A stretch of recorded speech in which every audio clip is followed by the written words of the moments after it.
Struggling single dad helps repair. Farmer's old barn, unaware she owns thousands of acres of farmland. What if the very thing you were running from was exactly what you needed to find? Jack Reynolds was a man with nothing left to lose, a struggling single father, drifting from one town to the next, searching for a fresh start he wasn't even sure existed. When his truck breaks down in the middle of nowhere, he crosses paths with Clara Hastings, a fiercely independent farmer, fighting to save her family's land from ruthless developers. She offers him a job. He offers her a reason to trust again. Neither of them is looking for love. But sometimes love finds you anyway, in a town where history is worth more than money and where a single act of kindness can change everything. Jack and Clara will have to decide. Will they fight for what truly matters, or will they walk away before it's too late? This is a story of resilience, second chances, and a love strong enough to stand the test of time. If you love stories that inspire, stories that make you believe in love, and stories that remind you that kindness can change lives, then make sure to subscribe to this channel and hit that notification bell. Because this is a story you won't want to miss. Now, sit back, relax, and let's begin. Seeds of Love. Jack Reynolds tightened his grip on the worn leather steering wheel as his old pickup truck rumbled down the desolate Texas highway. The sun hung low in the sky, casting an orange glow over the endless fields, stretching into the horizon. The road ahead was long and uncertain, just like his life. In the passenger seat, his 8-year-old son, Tommy, stared out the window, his small fingers tracing patterns in the dust on the glass. The boy had been unusually quiet since they left Denver 2 days ago. Jack knew why. They weren't just moving. They were leaving behind the only home Tommy had ever known. Jack sighed, glancing at the rearview mirror. Everything they owned was packed into the back of the truck, a couple of duffel bags, a box of old toys, and his toolbox, his lifeline as a carpenter. It wasn't much, but it was all they had left.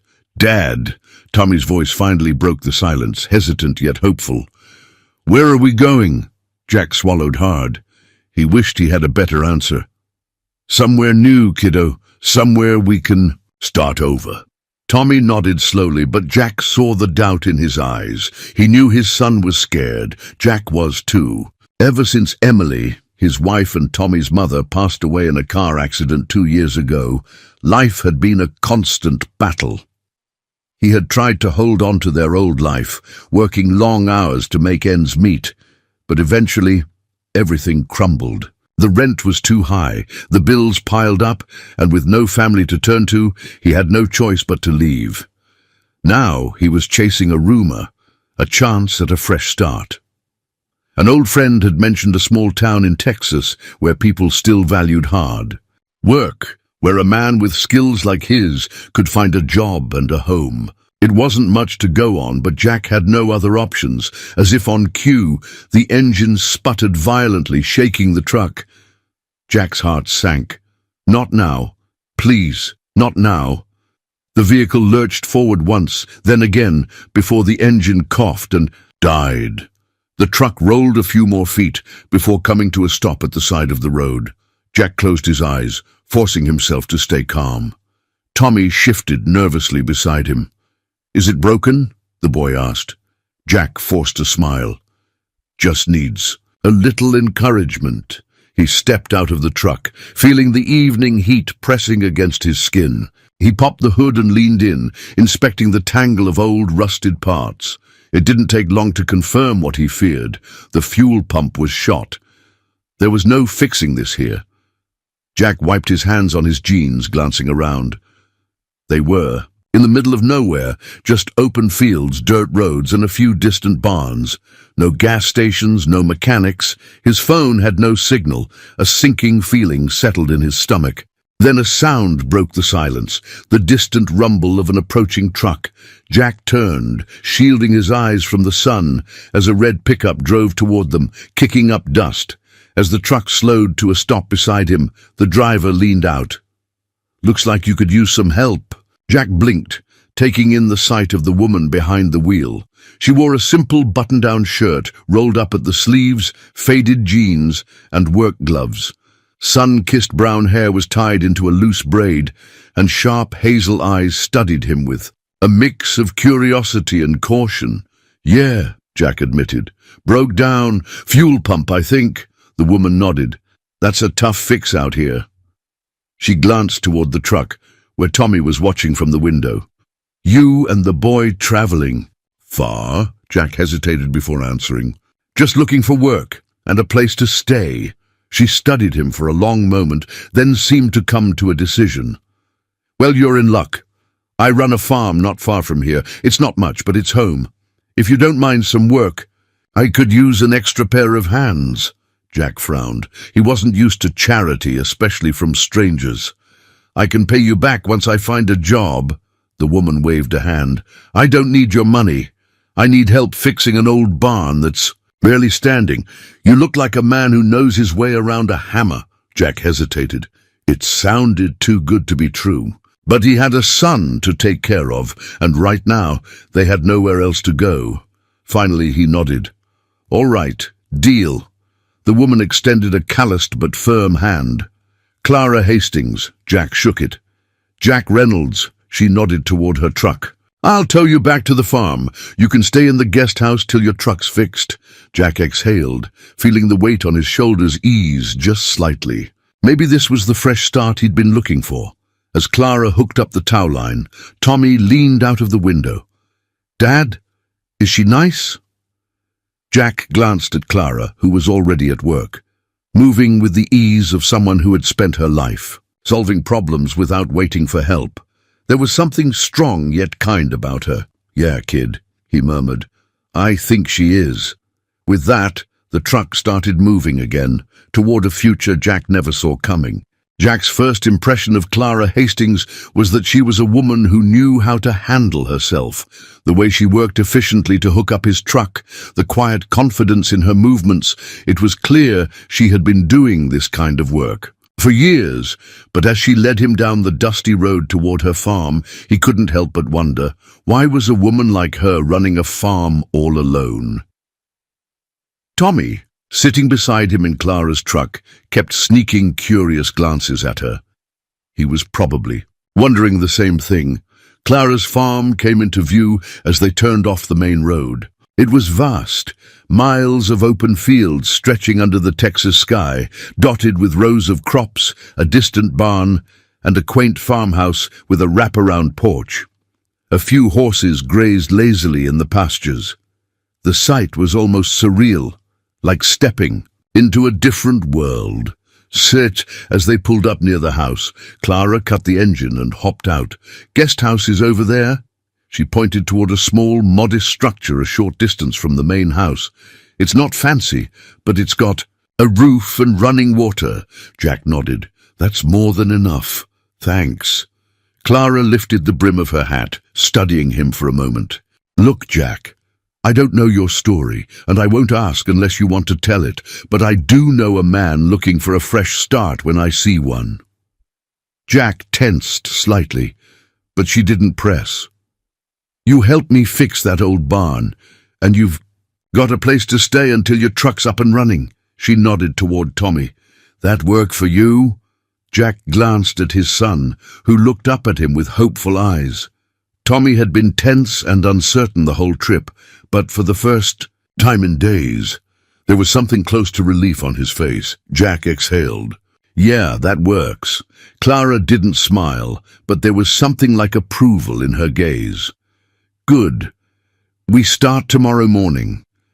Jack woke to the sound of birds and the faint scent of freshly tilled soil drifting through the open window.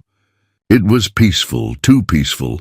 He was used to city noise, to the hum of distant traffic and neighbors arguing through thin apartment walls. Here there was only the rustling of leaves, the occasional neigh of a horse, and the rhythmic creaking of a windmill in the distance. For a moment, he allowed himself to enjoy it.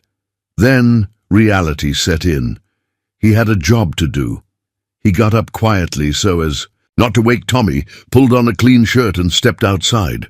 The morning air was crisp, tinged with the scent of hay and morning dew. Clara was already up. Of course she was. He found her near the old barn, standing with her arms crossed, surveying the damage. The structure had clearly seen better days.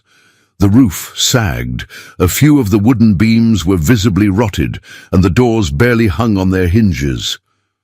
Jack let out a low whistle. "You weren't kidding. This thing's on its last legs," Clara smirked. "That's why you're here." She handed him a mug of coffee, black, no sugar, no cream. Jack took it with a grateful nod. "So," he said, taking a sip, "what's the story with this place?" Clara hesitated. He could see it, the momentary flicker of something unreadable in her eyes. Then she turned her gaze back to the barn. "This farm's been in my family for 3 generations," she said. "My granddad built this barn himself. It was sturdy once, a place for cattle, storage, even had a dance or two in there back in the day." Jack could almost picture it. "But things change," she continued. "My parents passed when I was young. My granddad raised me here. He worked this land until the day he couldn't anymore."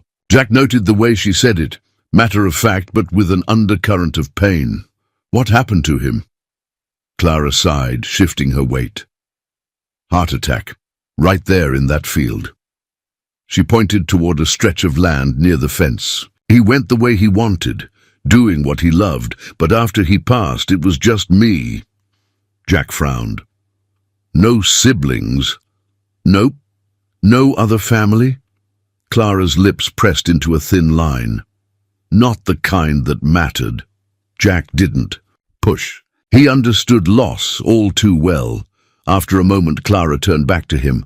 "Most people figured I'd sell the place.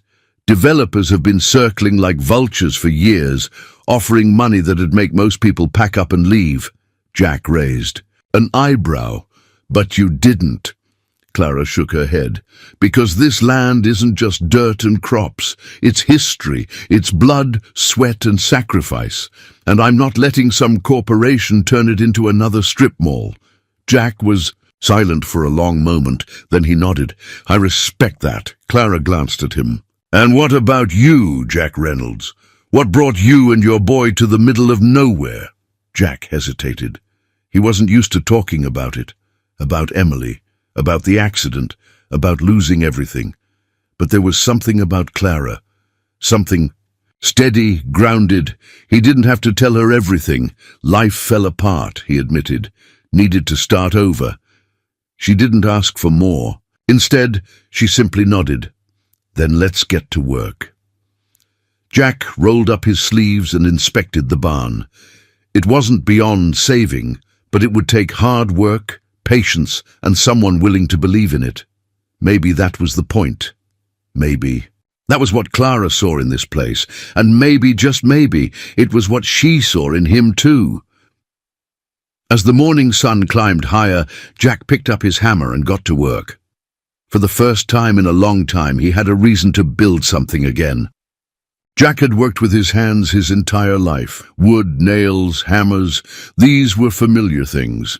But working on a farm, fixing a barn, surrounded by miles of open fields under the wide Texas sky, that was something else entirely.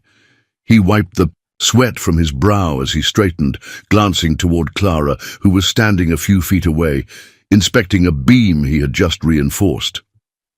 The way she examined his work, silent, calculating with a slight nod of approval, reminded him of the foreman he used to work under back in Denver. "Not bad," she admitted. "You might just have a future as a farmhand," Jack smirked, "as long as it pays better than my last job." Clara gave him a look. "It doesn't." They both chuckled, the first moment of genuine ease since he had arrived. Tommy sat a few yards away on an overturned bucket watching them. He'd been quiet since morning, occasionally kicking at the dirt with the toe of his shoe. Jack knew that look. It was the same one he had whenever he tried to convince himself he didn't miss. "Emily, you okay, kid?" Jack asked, leaning against the wooden frame. Tommy shrugged. "Yeah." Jack waited, giving his son space to talk if he wanted to. After a moment, Tommy finally looked up at Clara. "Why do you do all this by yourself?" he asked. Clara raised an eyebrow at the question. "Do what? The farm, the animals, fixing things." Tommy gestured at the half-repaired barn. "Don't you get lonely?" Jack tensed slightly, about to tell his son to mind his manners, but Clara didn't seem offended. If anything, she looked a little surprised by the question. After a beat, she sighed. "Yeah, sometimes." She ran a hand over the old wooden beam, her fingers tracing the rough surface like it held memories only she could see. "This place used to be full of people," she said. "When I was a kid, my granddad and I worked side by side, just like this. There were always workers around, farm hands, neighbors dropping by. There was always life." Jack watched her closely. "But when my granddad passed, things changed. Most people moved on. Some took jobs in the city. Some just didn't see the point in sticking around a farm that wasn't making much money. Now, it's just me." She smiled, but it was the kind of smile people gave when they were used to being alone. Tommy frowned. "That's sad." Jack glanced at Clara, expecting her to brush the comment off. Instead, she just nodded. "Yeah," she admitted, "sometimes it is." By midday, Jack had already learned one undeniable truth about farm work. It was unforgiving. The barn repairs were straightforward, but Clara made sure he earned his stay, checking the fencing, hauling supplies, and even helping her with a section of irrigation that had gone haywire overnight. It was honest work, and Jack found himself enjoying the physical exhaustion that came with it. In the city, he had spent too many nights staring at the ceiling, drowning in his thoughts. Here, by the time the sun started dipping below the horizon, he was too tired to think about anything except falling asleep the moment his head hit the pillow. That, in itself, was a kind of peace he hadn't known in a long time. By the time dinner rolled around, Jack and Tommy found themselves sitting on Clara's porch, a home-cooked meal in front of them. Nothing fancy, just roast chicken, mashed, potatoes, and biscuits, but it was the best thing Jack had eaten in weeks. Tommy, still adjusting to the new routine, ate quietly, glancing occasionally at Clara like he was trying to figure her out. Jack understood. Clara was an enigma.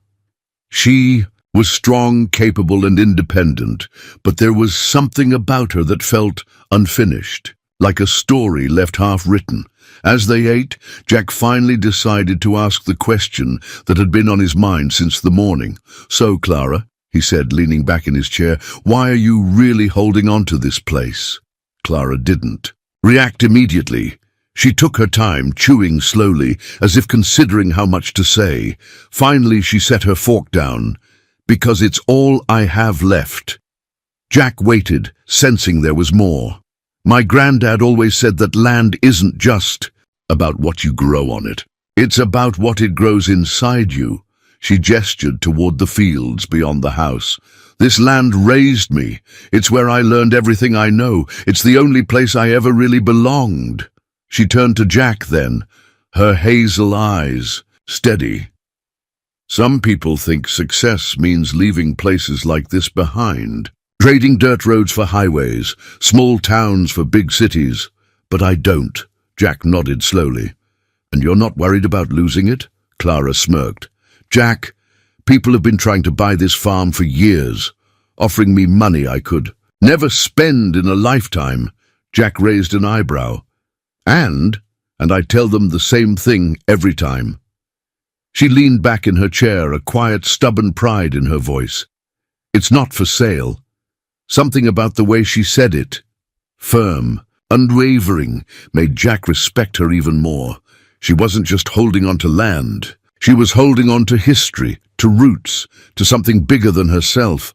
And for the first time since he had arrived, Jack found himself wondering, what if this place could be a home for him too? Later that night, as Jack sat on the porch, sipping a beer Clara had left for him, Tommy climbed onto the seat beside him. "Dad?" the boy asked, voice sleepy. "Yeah, kid." Tommy hesitated, then looked out at the farm. "Do you like it here?" Jack took a slow sip, considering his answer. Did he like it here? It was hard to say, but for the first time in years, he didn't feel like he was running. Yeah, he admitted. I think I do.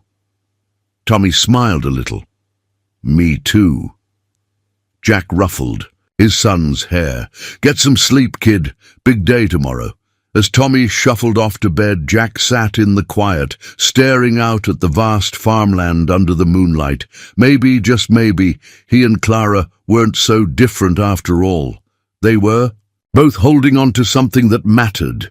And for the first time in a long time, Jack wasn't afraid to let his roots sink in. The Texas sky was a masterpiece of gold and lavender as the sun dipped behind the rolling fields. Jack leaned against the barn, stretching his sore muscles after another long day's work. His hands were raw, his shirt damp with sweat, but there was a quiet satisfaction in the ache of his body. It had been a long time since he had felt this kind of exhaustion, the kind that came from building something real. He glanced toward the farmhouse, where Tommy sat on the porch steps, tossing breadcrumbs to a stray dog that had wandered onto the property. The boy had never been one for the outdoors, but something about this place was changing him.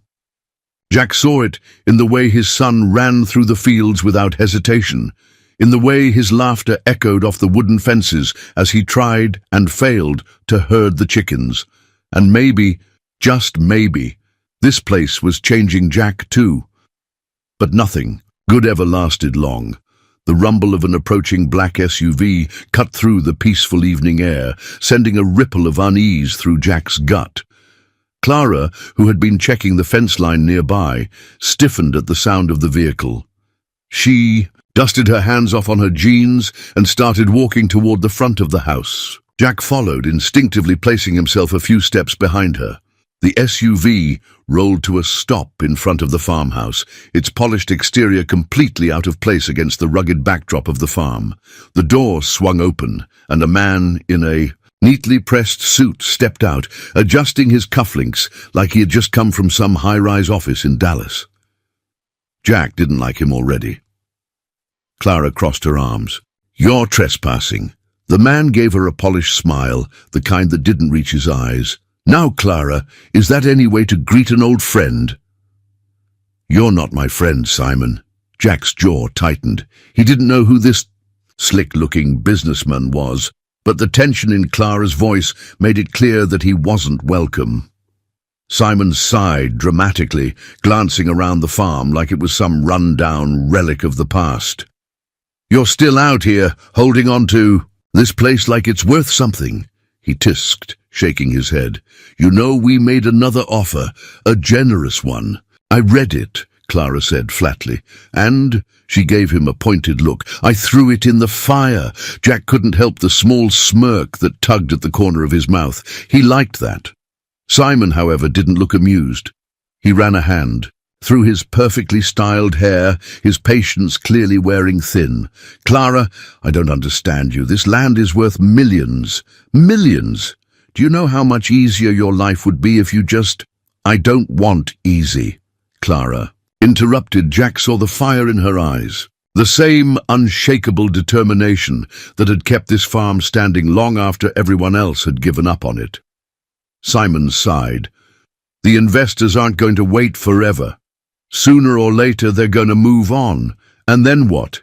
You'll be stuck here, alone, on a dying farm with no one to help you." His gaze flicked toward Jack then, like he had just noticed him for the first time. His expression shifted slightly, curiosity flickering across his face. Jack didn't flinch under the scrutiny. He simply folded his arms and gave the man a steadfast, unimpressed look. Simon's smirk returned. "And who's this?" "No one you need to worry about," Clara replied smoothly. Jack liked that answer. Simon exhaled, as if dealing with Clara exhausted him beyond belief. "All right, have it your way. But don't say I didn't warn you when this place finally crumbles around you." With that, he turned and walked back to his SUV, leaving nothing but the scent of expensive cologne and false promises in his wake. Clara watched as the vehicle kicked up dust and disappeared down the road. Only then did she exhale, rolling her shoulders as if she were shaking off the weight of the encounter. Jack shoved his hands in his pockets. Friendly guy. Clara let out a dry chuckle. Simon Whitaker, corporate real estate vulture. His company's been buying up farmland across the state, turning it into shopping malls, luxury developments, anything but what it was meant to be. Jack frowned. And he wants your land. He wants what my family built, what my granddad left behind, what I refused to sell. Jack studied her for a moment, the way her jaw clenched, the way her fingers curled into fists at her sides. He saw a woman who had spent her whole life fighting to hold on to something that meant more than money ever could, and he understood that. More than he wanted to admit. That night, after Tommy had gone to bed, Jack found Clara sitting on the back porch, nursing a cup of whiskey instead of tea. He stepped out, the wooden boards creaking under his weight. "Mind if I join you?" She didn't look at him, but she slid the whiskey bottle closer in invitation. Jack sat down, pouring himself a drink.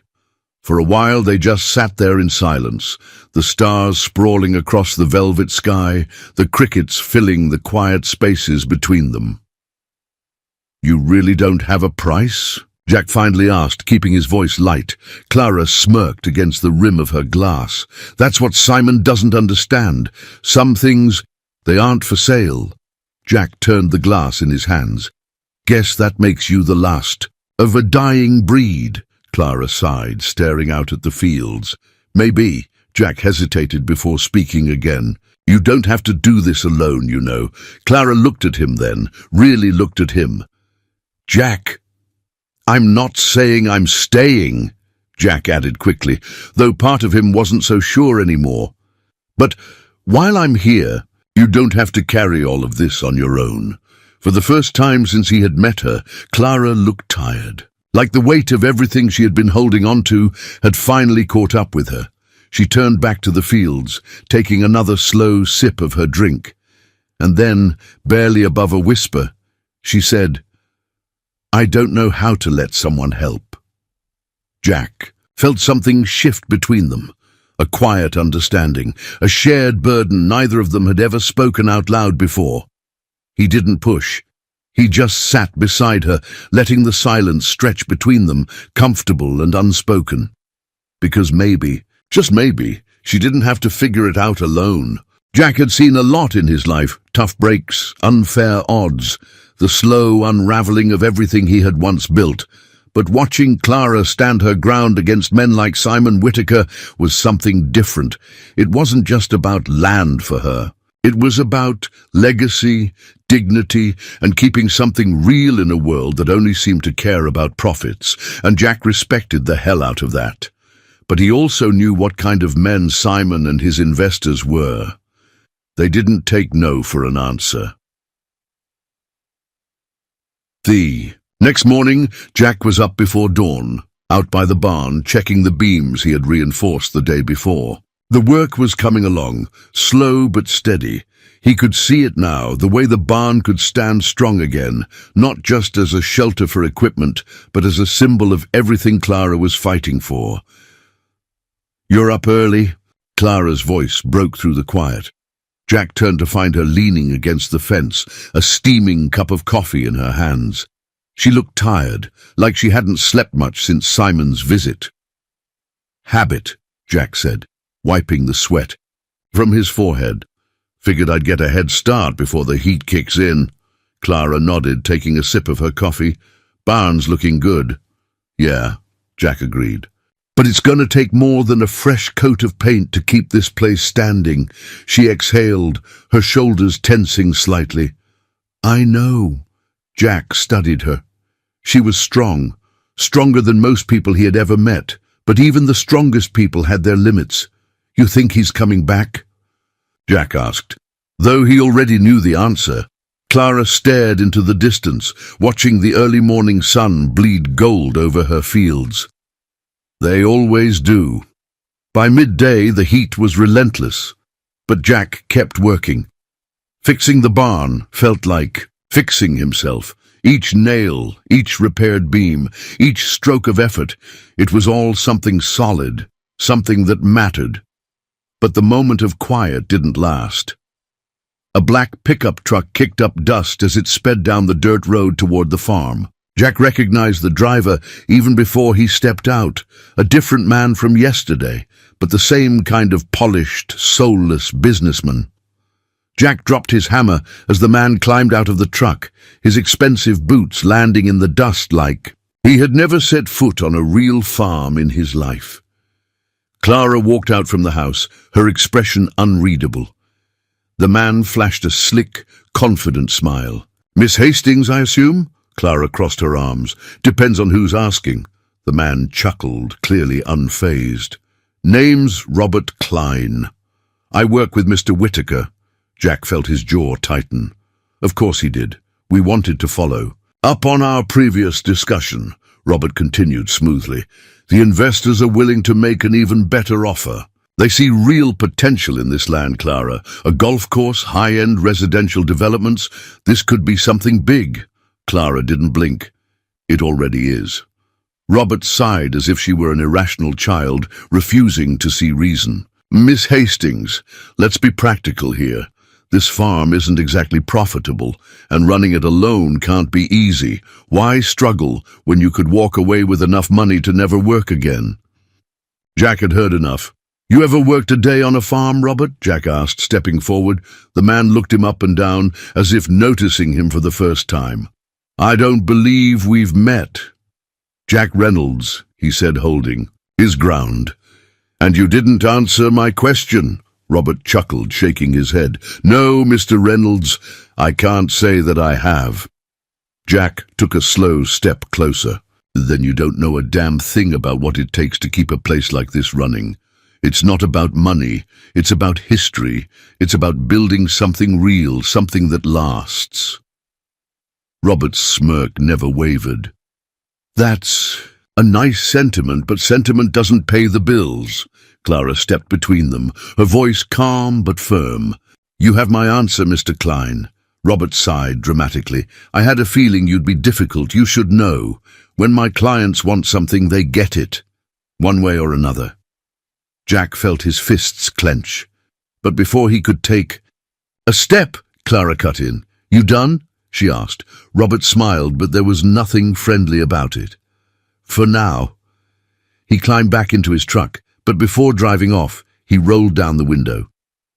"You're making a mistake, Clara. This fight, it's not one you're going to win." And with that, he was gone, leaving behind a cloud of dust and tension thick enough to cut with a knife. Jack turned to Clara, frustration simmering beneath his skin. "You should have let me handle him." Clara shot him a glare. "And what would that have solved? You think I haven't dealt with men like him before?" Jack exhaled sharply, running a hand through his hair. "You shouldn't have to fight this alone." Clara stared at him for a long moment before looking away. "I'm used to it." Jack took a step closer. "That doesn't mean you have to." "Bee," she shook her head, a bitter laugh escaping her lips. "And what, Jack? You're just going to stand here and promise you'll fight this with me? What happens when you get tired, when you decide this isn't your battle?" Jack felt the words hit deeper than they should have. He understood what she was really saying. People left. That's what they did. And maybe in the back of her mind she thought he would too.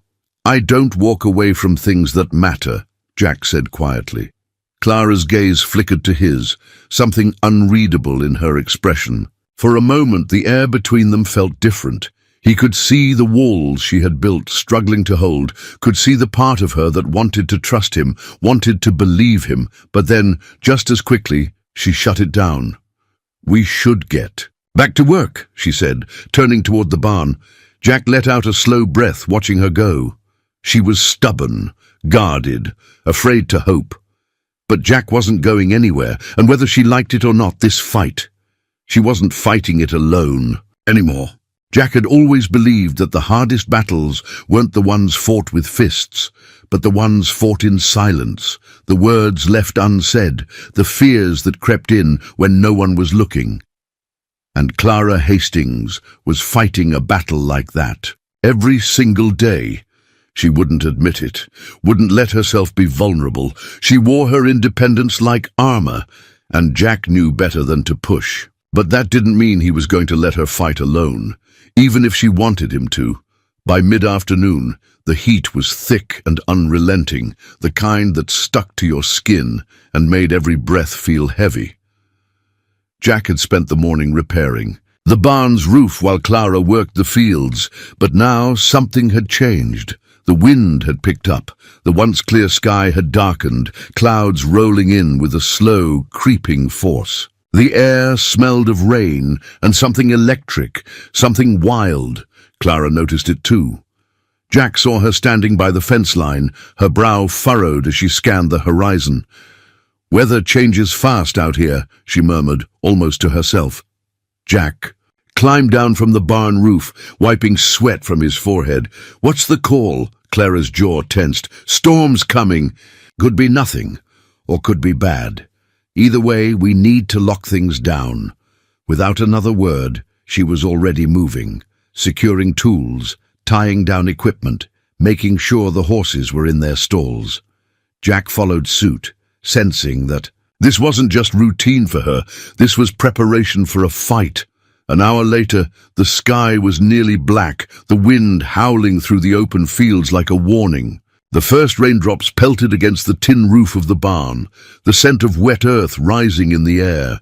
Then a crack of thunder split the sky. Jack was in the middle of securing a gate near the pasture when he heard Clara's sharp curse from across the field. He turned just in time to see what she was looking at. A section of the fence had broken loose in the wind, and the horses were panicked. "Damn it," Clara muttered, already moving. Jack was right behind her. "We need to get them." Back in the barn before the storm hits full force. Lightning flashed, illuminating the fear in the animals' eyes as they stamped nervously near the broken fence. The wind was loud now, whipping through the field, kicking up dust and debris. Clara moved without hesitation, stepping toward the closest horse, a chestnut mare, her hands steady, her voice low and soothing. Jack took the other side, keeping his movements calm but firm. He had never worked with horses before, but he knew fear when he saw it. "They're spooked," he said over the wind. Clara nodded. "If they bolt, we'll lose them in the storm."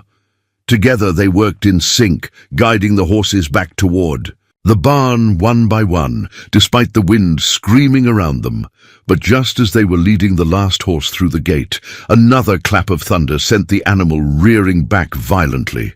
Jack barely had time to react before the horse kicked out wildly, hooves slicing through the air. He grabbed Clara's arm, yanking her out of the way just as the hoof missed her by mere inches. They stumbled back together, his arms bracing around her, the force of the wind and the moment knocking the breath from both of them. For a second, everything was still. Her hands were gripping the front of his shirt, his arms still locked around her waist. Their faces were close, too close. Jack could feel her breath against his skin, could see the storm reflected in her eyes. Not just the one in the sky, but the one inside her, wild, untamed, something neither of them wanted to name. "Are you okay?" he asked, his voice lower than it should have been. Clara's breathing was uneven, but she nodded. "Yeah." Neither of them moved, not right away. Then, as if remembering herself, Clara cleared her throat, stepping back quickly. We should get inside before it gets worse." Jack let her go, watching as she turned toward the barn, but the way her hands shook slightly as she adjusted her shirt. He had noticed, and he had a feeling she had noticed it too. The storm raged outside, but inside the barn there was another kind of storm, one Jack wasn't sure how to navigate. They had managed to secure everything, the horses now calm in their stalls, the barn doors shut tight.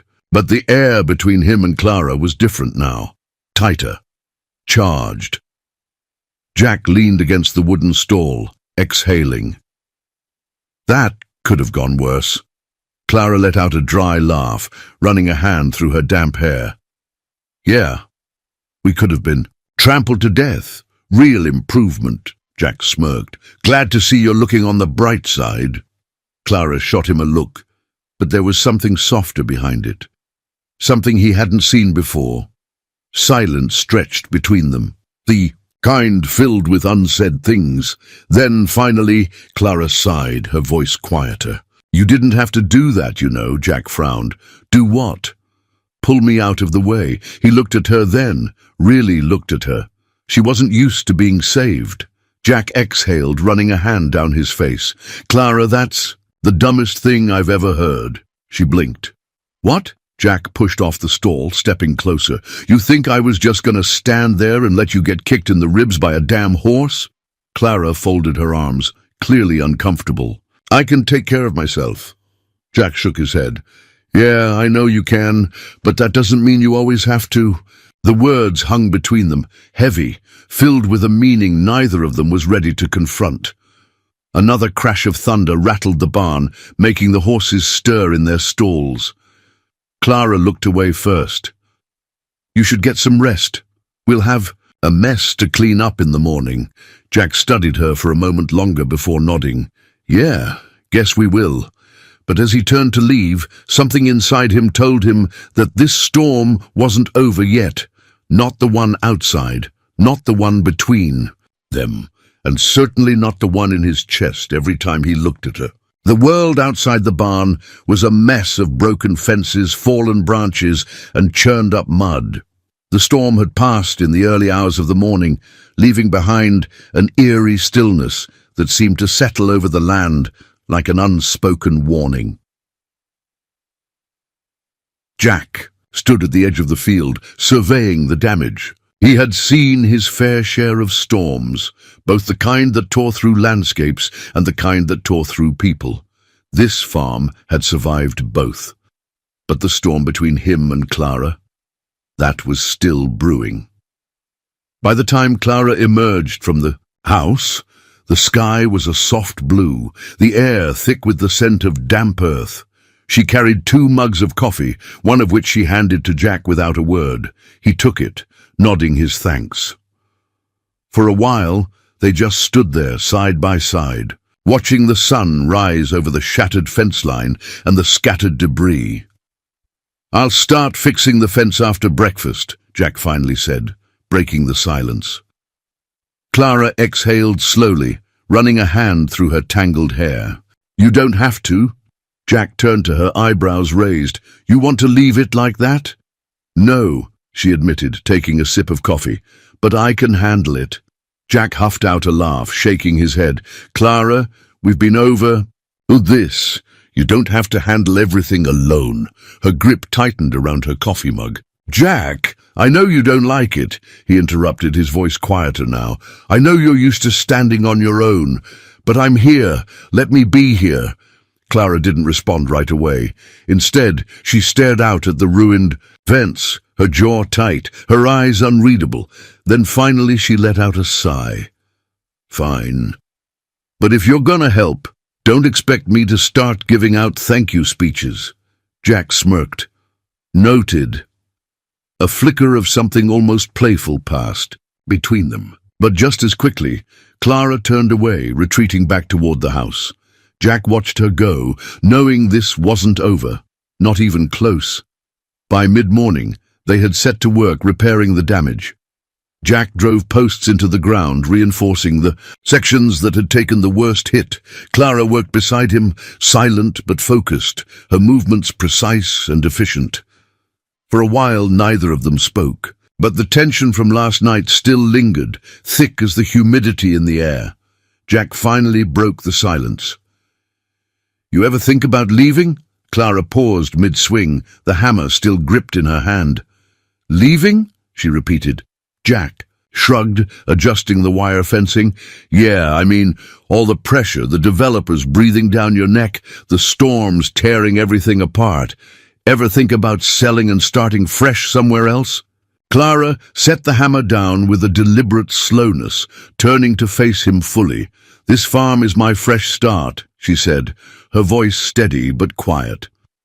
Jack studied her, sensing that there was more beneath those words than she was willing to. Share. And before this? He asked. Clara hesitated. Then, almost too casually, she said, "Before this, I was lost." Jack frowned. He had never heard her talk about what came before, not in any real way. "What do you mean?" he asked, softer now. Clara exhaled, gripping the fence post like it was the only thing keeping her grounded. "My parents died when I was young. My granddad raised me, and this farm became my whole world." She looked down, kicking at a loose rock with the toe of her boot. "After he passed, I thought about leaving. I even did, for a little while." Jack stayed silent, letting her continue. "I moved to Dallas," she admitted, almost reluctantly. "Took a job, tried to fit into the life I thought I was supposed to want, but it never felt real. It felt like I was trying to be someone I wasn't." She glanced at Jack then, and for the first time, he saw something raw and vulnerable beneath. "All that strength. I came back because this is where I belong," she said simply, "and I'm not going to let anyone take that away from me." Jack felt something shift inside him. He knew what it was like to be adrift, to feel like you were searching for something that kept slipping through your fingers. And for the first time since he had arrived here, he wondered if maybe this place could be his fresh start too. They worked in silence for another hour, but the air between them had changed. The fence wasn't the only thing being mended. There was something else here, something neither of them wanted to name. At one point, Clara stretched to secure a wire, her shirt rising slightly, exposing a faint scar along her ribcage. It was old, but noticeable. Jack saw it before she could hide it. "What happened there?" he asked, nodding toward the scar. Clara stiffened, her hand instinctively dropping her shirt back down. "An old mistake," she said flatly. Jack frowned but didn't push. Instead, he simply said, "I've got a few of those too." Clara's eyes flicked to his, something unreadable passing between them. Then softer this time, she nodded. They didn't need to say anything else. Sometimes the past didn't need to be spoken aloud to be understood. By late afternoon, the fence was finally finished. The storm's damage had been repaired, but the tension between them remained, unspoken, charged, impossible to ignore. Jack wiped the sweat from his forehead, exhaling. "Not bad." Clara dusted off her hands. "We make a good team." Jack turned to her, and for a second neither of them looked away. The wind had died down, but the electricity between them hadn't.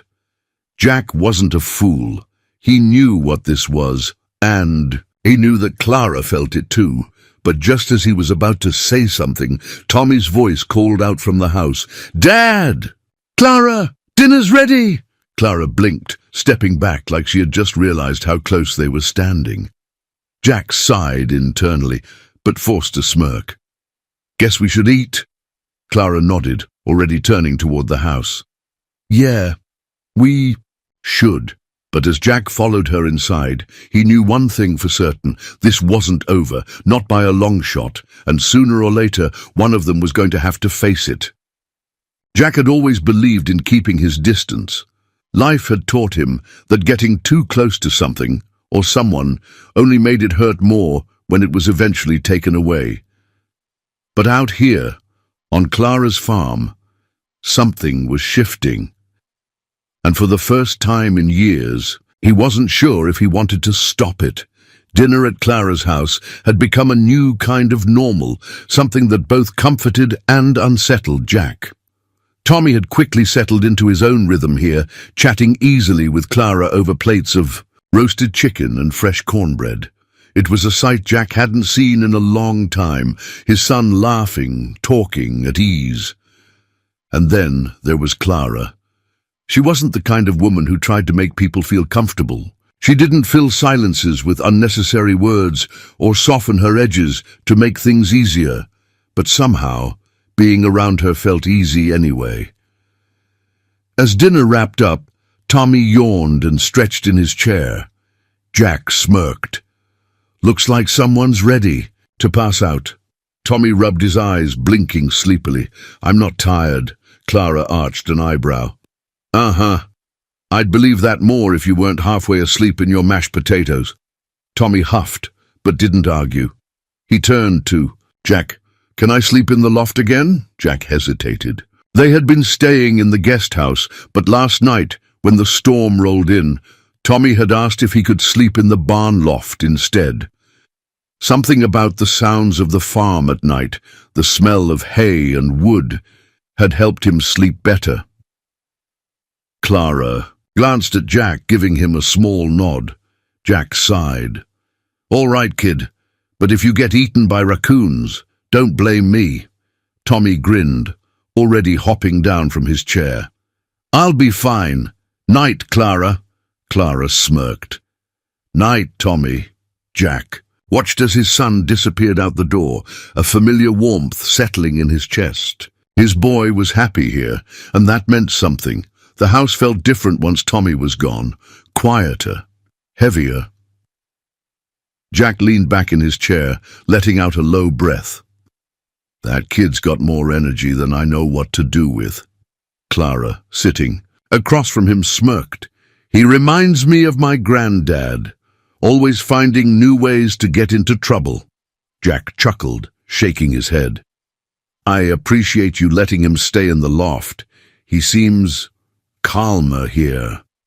Clara studied him for a moment. So do you, Jack looked up, his smirk fading. Something about the way she said it, soft but certain, made his pulse skip. He didn't know how to respond to that. So instead, he reached for his beer bottle, taking a slow sip. This place has a way of getting under your skin. Clara hummed, in agreement, swirling the whiskey in her glass. Yeah, it does. For a moment, neither of them spoke. The night air drifted in through the open windows, carrying the scent of rain-soaked earth and wildflowers. Then, Clara set her glass down and exhaled. Jack. Something in her voice made him tense. When he met her gaze, there was something raw there, something unguarded. I don't let people in easily, she admitted. You've probably noticed. Jack gave a small, knowing smirk. A little. Clara didn't smile. It's not because I don't want to. It's because every time I have, I've regretted it. Jack set his bottle down, watching her closely. She exhaled sharply, rubbing a hand over her jaw. People leave, or they let you down, or they make promises they can't keep. And I've spent too much of my life learning that lesson the hard way. Jack understood that too well. He leaned forward slightly, his forearms resting on the table. I get it. Clara looked at him then, really looked at him. Do you? Jack's jaw tightened. Memories flashed through his mind. Emily's laugh, the sound of sirens, the feeling of standing in a hospital waiting room, knowing that everything was about to fall apart. Yeah, he got it. Better than she knew. Instead of saying that, he simply nodded. Yeah. Something shifted in her expression. She reached for her glass again, but didn't drink, just stared at the amber liquid like it held answers she wasn't ready for. Then, softly, almost reluctantly, she said, I don't know what to do with you, Jack Reynolds. Jack let out a low, rough chuckle, shaking his head. What's that supposed to mean? Clara exhaled, tapping her fingers against the table. I've spent years keeping people at arm's length. And then you show up, and you... She stopped, shaking her head like she couldn't quite find the right words. Jack's heart thumped hard against his ribs. He could hear what she wasn't saying, what she wasn't ready to say. So instead of pushing, instead of demanding answers she wasn't ready to give, he did the only thing that felt right. He stood up. Clara's gaze followed him as he rounded the table, coming to stand in front of her. For a moment, neither of them moved. Then, slowly, Jack reached out, his calloused fingers brushing against her hand. Just a touch, just enough to say, I'm here. Clara didn't pull away. She let him touch her, let him be close, and for someone like her, Jack knew that meant everything. Her breath hitched slightly, but she held his gaze, and for the first time she didn't look away. Jack lifted his free hand, tucking a stray strand of hair behind her ear, his fingers lingering against her skin for just a second too long. And Clara let him. The air between them was thick and charged, the kind of moment that couldn't be ignored, couldn't be undone. Jack's voice was low when he finally spoke. "Tell me to walk away, and I will." Clara swallowed, her lips slightly parted. But she didn't say anything, didn't move, didn't tell him to leave. Jack felt his chest tighten. He could kiss her right now. He could close the space between them, take what they both knew was there, but instead he pulled back just slightly, enough to let her breathe, enough to let her decide. Clara let out a shaky exhale, like she was trying to regain control of something that had already slipped through her fingers. Then she stepped back. Not far, just enough. Jack nodded once, understanding. "Okay." Clara looked down, biting her lip like she wasn't sure if she had just made the right choice or the biggest mistake of her life. Jack let out a breath, stepping back toward the door. "Good night, Clara." She didn't respond right away, but just as he reached the doorway, her voice stopped him. "Jack." He turned. Clara hesitated. Then quietly she said, "Good night." Jack didn't say anything else. He just gave her one last look before stepping outside into the night, because for now that was enough. For now, but not forever. Jack had spent most of his life running from things, from pain, from loss, from the mistakes that sat heavy on his chest every night. But for the first time in a long time, he had stopped running, and it had everything to do with Clara Hastings. But she was still holding on to something she wasn't ready to let go of. Jack didn't blame her. He knew what it was like to carry a past too heavy to put down, but sooner or later, something had to give. The morning after their almost kiss, Clara was avoiding him.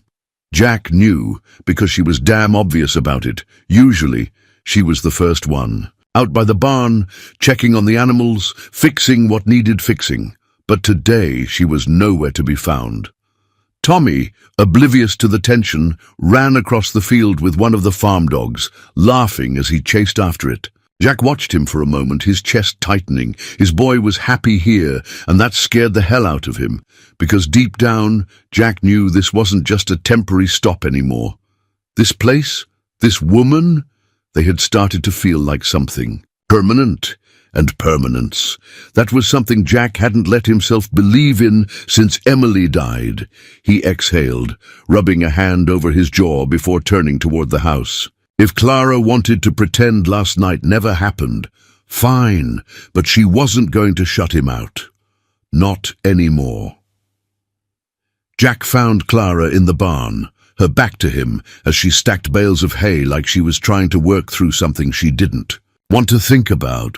"Planning on avoiding me forever?" Jack leaned against the doorway, crossing his arms. Clara didn't turn around. "I'm not avoiding you." Jack huffed out a dry laugh. "Yeah? Then why'd you disappear this morning?" Clara paused, her fingers tightening around the twine of a hay bale.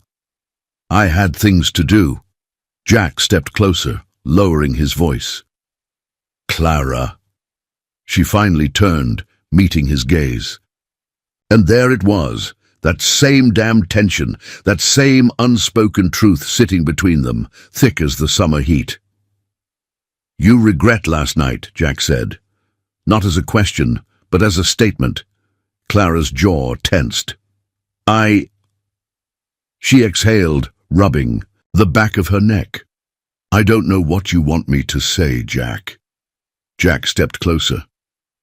The truth would be a good start. Clara swallowed, her hazel eyes flickering with something uncertain.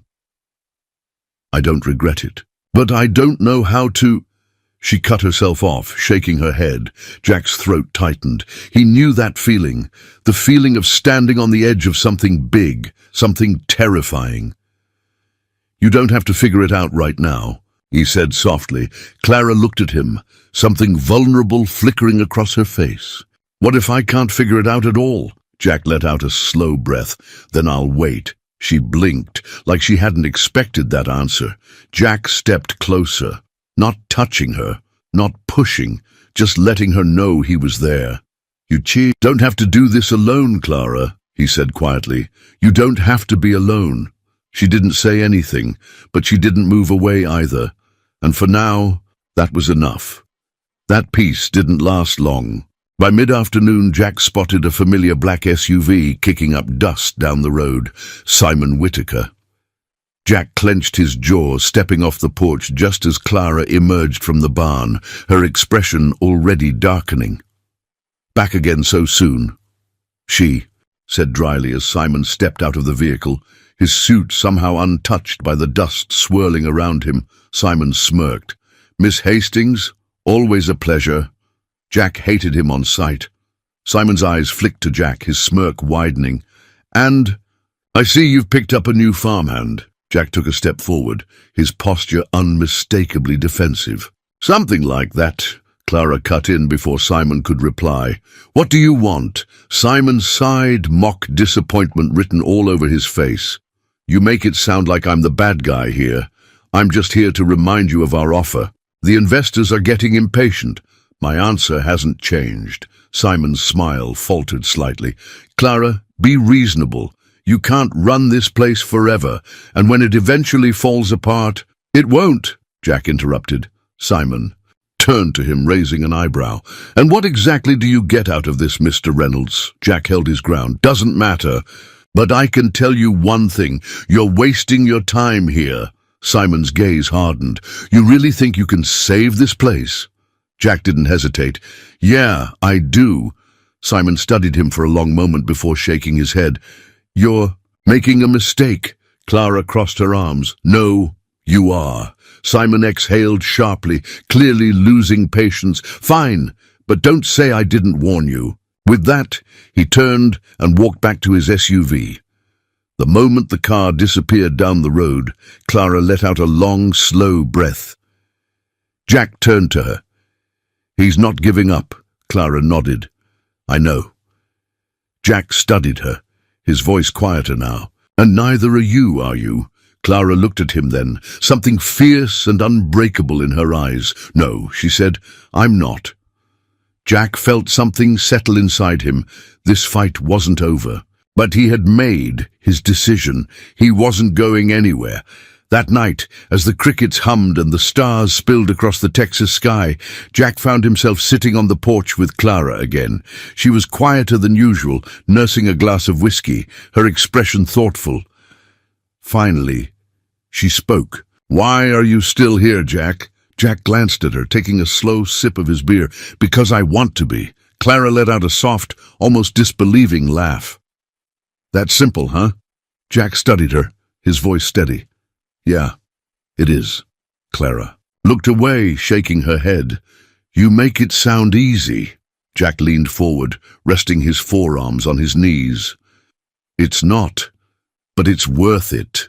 Clara swallowed, her fingers tightening around her glass. I don't know how to let myself believe that. Jack exhaled, his voice softer now. Then let me help you. Clara turned to him, her eyes searching his, like she was looking for something she wasn't sure she'd find. And for the first time, Jack saw the walls begin to crack. She didn't say anything, but this time she didn't pull away. And for now, that was enough. But Jack knew it wouldn't be enough for long. Jack had always known that peace never lasted. For weeks, he had been settling into this place, into a life that felt more real than anything had in years. The rhythm of farm work, the quiet dinners on Clara's porch, Tommy running through the fields like he'd lived here forever.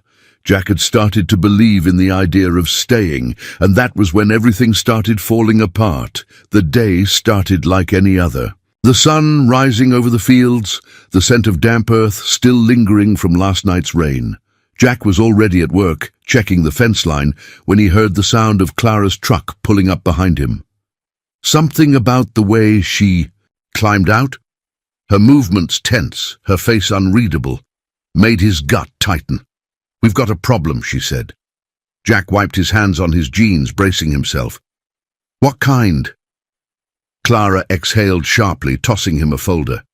You tell me, Jack flipped it open, his eyes narrowing at the official-looking documents inside, and then he saw it, a notice of intent to seize the property. He looked up sharply. "What the hell is this?" Clara crossed her arms, her jaw clenched. "Simon's. People filed it yesterday. If I don't sell, they're going to claim eminent domain, say the land is better used for development." Jack felt his chest tighten. Eminent domain. It was a loophole corporations used when they wanted land bad enough. If the local government backed them, Clara could be forced to sell, whether she wanted to or not. Jack's fingers tightened around the papers. "They can't do this." Clara's laugh was short, humorless. "They can, and they are." Jack exhaled sharply, running a hand through his hair. He should have seen this coming. The moment Simon realized Clara wasn't backing down, he was going to play dirty, and now he had. Jack followed Clara back to the house, both of them tense. Inside, she slammed the documents onto the table and leaned against the counter, arms crossed, looking like she was holding herself together by sheer willpower.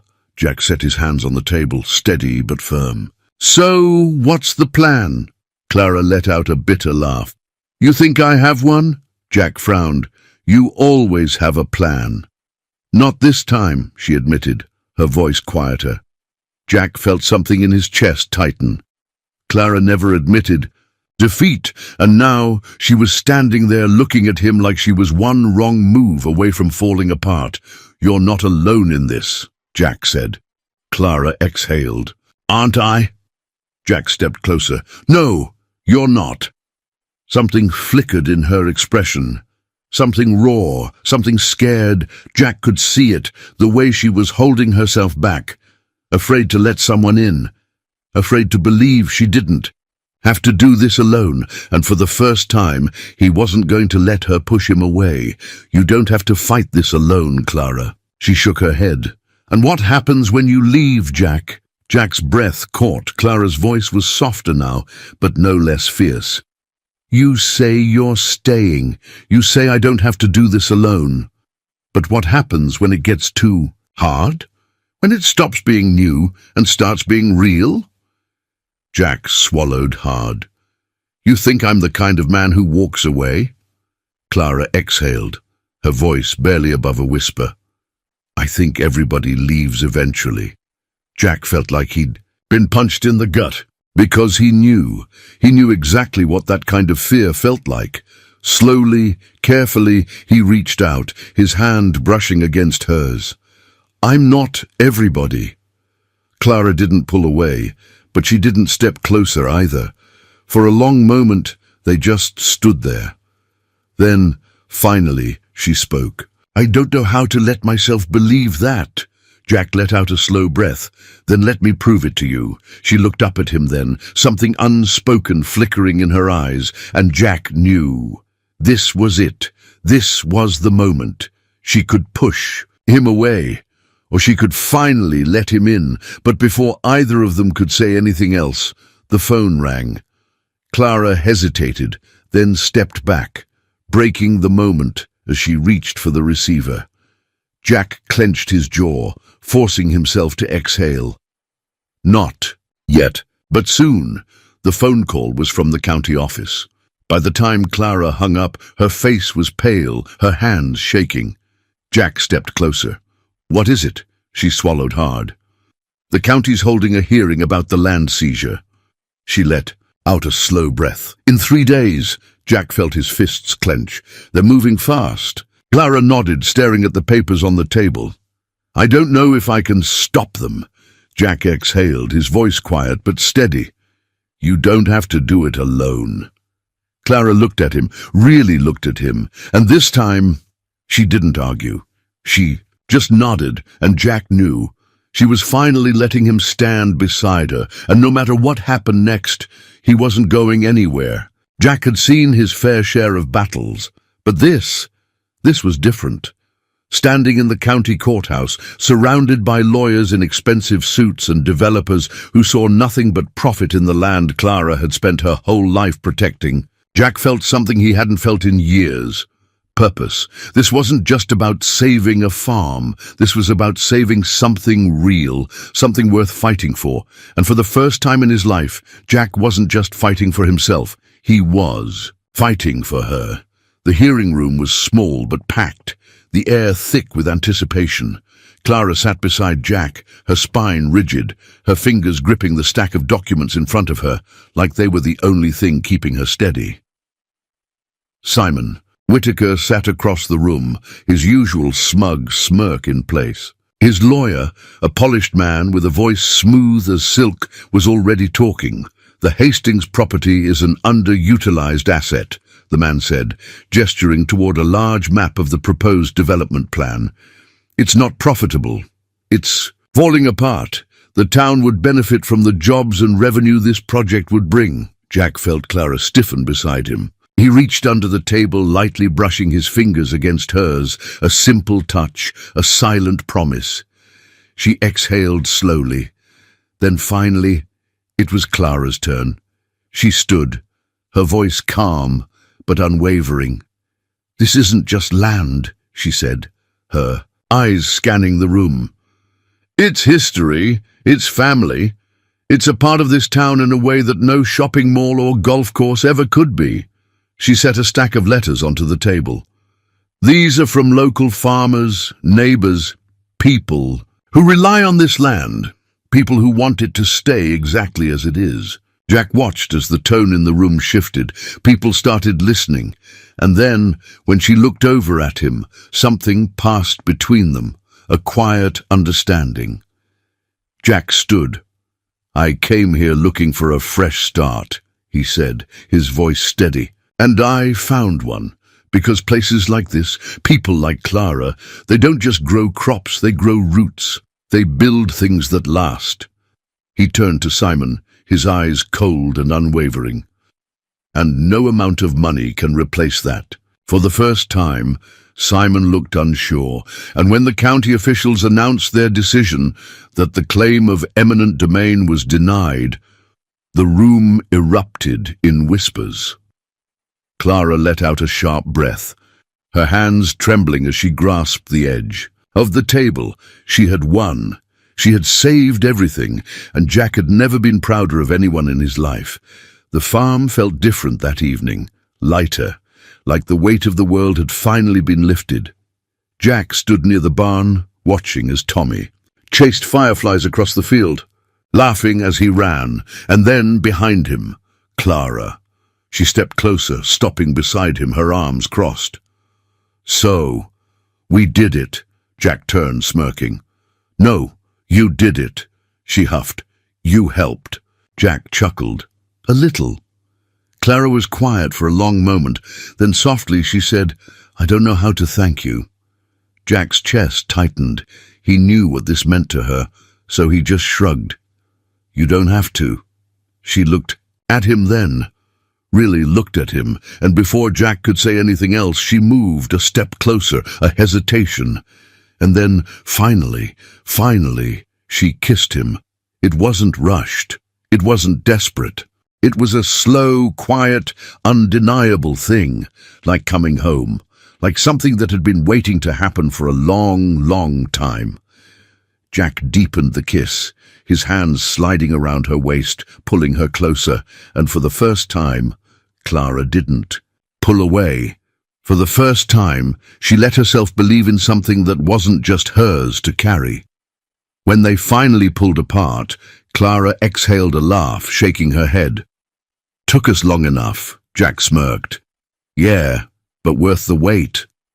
She smiled, a real, honest-to-God smile, and Jack knew this wasn't just a place to stay.